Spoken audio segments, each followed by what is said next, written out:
Guys, pati yung na-recover natin na pangalawang personal Facebook account natin is ganito na. Nagkaroon na ng unusual activity.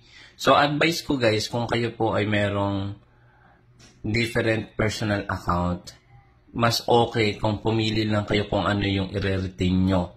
I-deactivate nyo na yung iba nyong profile account na similar yung information. So, ito yung isang hinala ko kung bakit pati yung main profile ko is affected. Dahil dito, ayan guys, oh. Ito yung verified, although verified din ito, yun nga lang guys, nagkaroon din siya ng unusual activity. So, ayan guys, the ID you provided as proof, na-confirm naman guys, ayan, na-confirm dito. Tapos, ayan, ano na siya, turn off ko yung professional dashboard. Ayan guys, so check nyo yung professional dashboard. Ayan, inan ko ulit. Mapapansin nyo dito, ayan, unusual activity na din siya.